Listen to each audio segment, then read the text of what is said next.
शहजाद साहब, अक्सर गैर जानिबदार जो अस्करी माहिरीन है वो भी इस बात पर मुत्तफिक हैं कि 9 मई को जिस तरह के वाक़यात हुए वो अंदरूनी सहूलतकारी के बगैर मुमकिन नहीं थे या इंटेलिजेंस के बगैर नहीं हो सकते थे कि 250 के करीब जगहों के ऊपर इस तरीके से अचानक सब कुछ हो जाए।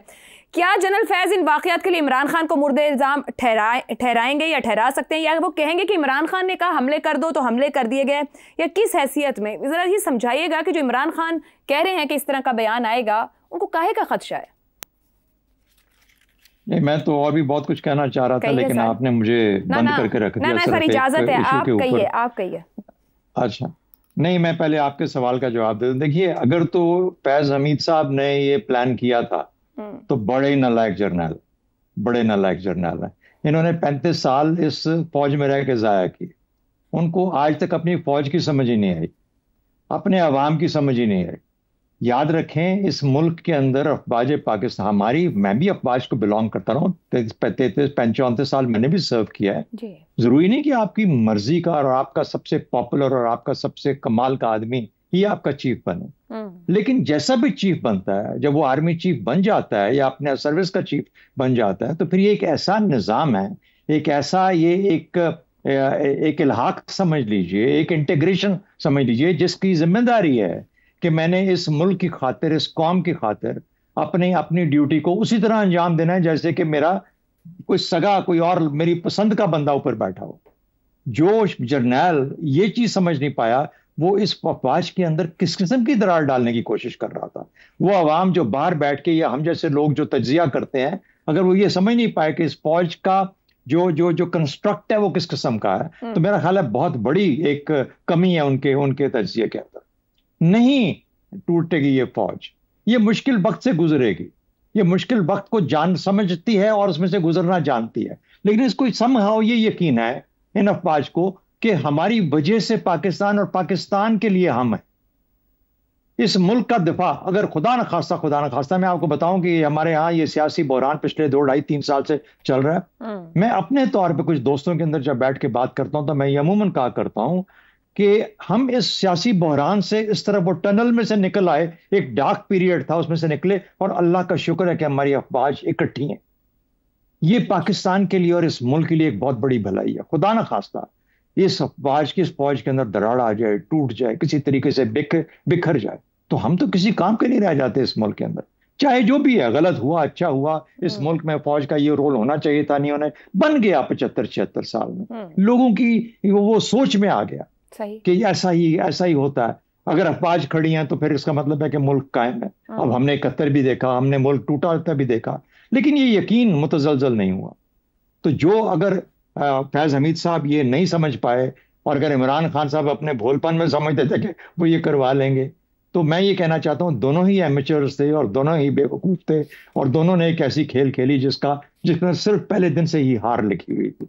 यहां पर तो इस बात को खत्म करते हैं। दूसरी बात, सियासत का देखिए, जो मैं बात करना चाह रहा था कि क्या खूबसूरत बात है, फैज हमीद पे भी इमरान खान सियासत अपनी बना रहे। फैज हमीद पे भी इमरान खान अपनी कह रहा है कि हाँ, उससे अब बयान देना, दिलवाना या ना देना तो वो तो फैज हमीद का काम है ना। अगर है या नहीं, अगर वो बयान दे दे और उसकी बुनियाद पे इमरान खान को सजा हो जाती है, मिलिट्री कोर्ट में चला जाता है, मुकदमा चलता है और सजा इससे भी ज्यादा बड़ी हो जाती है, तो पाकिस्तानियों को मैं कम से कम अपनी हद तक तो बात करता हूँ, शुक्र करना चाहिए कि यार 2 लोग जिन्होंने इस मुल्क को गर्दन से जकड़ा हुआ पिछले 2.5 साल से, वो उन्होंने फारिग कर दिया। अब हम अपने काम की तरफ ध्यान दे सकते हैं। सही हो क्या रहा है कि पिछले 1 हफ्ते के अंदर जब से फैज हमीद साहब पकड़े गए हैं या उनको अंडर कस्टडी हैं, क्या हो रहा है? हम साकिब निसार से लेके मुझे क्यों निकाला से लेके फलाने ने ये किया, फलाने ने ये किया, हम पिछले वो जो DGISI का सर्विंग पीरियड था 2016 से लेके अब तक की तमाम कहानियां दोहरा रहे हैं। हम कहते हैं कि ये क्यों नहीं जकड़ रहे? सियासत को एक खुल के खेलने का, खुल के अपने हदफ की तरफ निशाने मारने का आपने मौका दे दिया। हमने मौका, ठीक है, कर लें, ये भी कर लें, होता आया ये भी कर लें, लेकिन खुदारा जब ये हो जाए, अल्लाह करे कि मैं कहता हूं ये फैज हमीद ने बयान देना है, नहीं देना है तो दे, नहीं देना तो ना दे, लेकिन किसी तरफ ये बात लगे।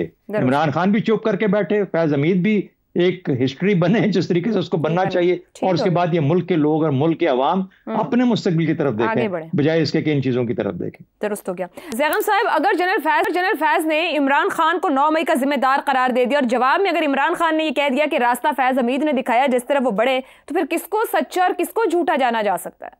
देखिए, जिम्मेदारी तो उसको उठानी पड़ेगी जिसकी जिम्मेदारी साबित होगी। अगर जिम्मेदारी फैज़ साहब की साबित होती है तो फिर फैज़ साहब कसूरवार होंगे। अगर इमरान खान की जिम्मेदारी होती है तो फिर इमरान खान खुद कसूरवार होंगे। लेकिन इमरान खान साहब का ये कहना कि फैज़ हमीद साहब को, जो ISI के साबिक सरबराह है, जो 3 स्टार जनरल थे, जिन्होंने 2 कोर कमांड्स की हैं, उन्हें इस तरह से बात उगलवाई जा सकती है, इस तरह से प्रेस कॉन्फ्रेंस कराई जा सकती है जिस तरह के PTI के MNAs, इलेक्टेबल MNAs और इलेक्टेबल MPAs से कराई गई थी। तो this will be a tall order. खुद PTI के सैकड़ों कारकुनान ने प्रेस कॉन्फ्रेंस की बात नहीं मानी। सैकड़ों कारकुनान हैं, दर्जनों लीडर्स हैं PTI के जो डट गए और आज तक PTI के साथ खड़े हैं। तो क्या ISI का साबिक सरबराह इतना ही कमज़ोर है कि इतनी आसानी से वो सब कुछ मान लेगा, वो प्रेस कॉन्फ्रेंस कर देगा, वो बयान दे देगा जिस बयान के उसके अपने लिए भी मुज़मरात होंगे? देखिए, इदारे ने, फ़ौज ने 1 साल से ज़्यादा इंतज़ार किया। 1 साल तक तफ्तीश करते रहे होंगे, सबूत इकट्ठे किए होंगे। अब सबूत सामने रखे जाएंगे, अगर कोई सबूत हैं तो फिर ऑप्शंस दी जाएंगी कि ये आपके ख़िलाफ़ सबूत हैं। उन सबूतों को किस तरीके से, अगर कोई सबूत हैं तो फैज़ हमीद साहब रिएक्ट करते हैं, ये फिर उनका फ़ैसला होगा। फ़ौज में इतने एक अहम आदमी के साथ ज़ोर ज़बरदस्ती करके, बग़ैर सबूतों के उसको कन्फेशन करके सज़ा देना, इसके रिपरकशंस क्या हैं? ज़ैगम साहब, क़तः कलामी की माजरत, ऊपर जो गुफ्तगू मैं कंक्लूड करते हुए आपसे एक बात पूछना चाहूँगी। जो कुछ सामने आ रहा है अब, इस्लामाबाद से जो खबरें हैं, जो चीज़ें, साबिक जज, साबिक जर्नैल, साबिक वज़ीर आज़म, क्या ये ताकत और इख्तियार रखते थे कि रियासत के ख़िलाफ़ इस तरह की, अगर 9 मई हुआ और अगर इनके नाम वहाँ मौजूद हैं, कि ये साजिश होती? क्या साबित करता है कि हमारी अकाउंटेबिलिटी, हमारा इंसाफ फेलियर हो चुका है, तस्लीम करके फिर कोर्स करेक्शन होगी? देखिए, बिल्कुल फेल हो चुका है। हमारा निज़ाम इंसाफ तो जगह जगह पे फेल हो चुका है, इसमें तो कोई शक ही नहीं है। 9 मई के वाक़यात जिस लेवल के भी वाक़यात थे, उनका होना यह साबित करता है कि हमारा निज़ाम इंसाफ नाकाम हो चुका है। क्योंकि पाकिस्तान की 75 साल की तारीख में कभी बलवाइयों को अकाउंटेबल नहीं बनाया गया। क्या कुछ नहीं हुआ, एक एक बलवे में और लाडलों के बलवे में दर्जनों लोग जो हैं वो मारे गए हैं।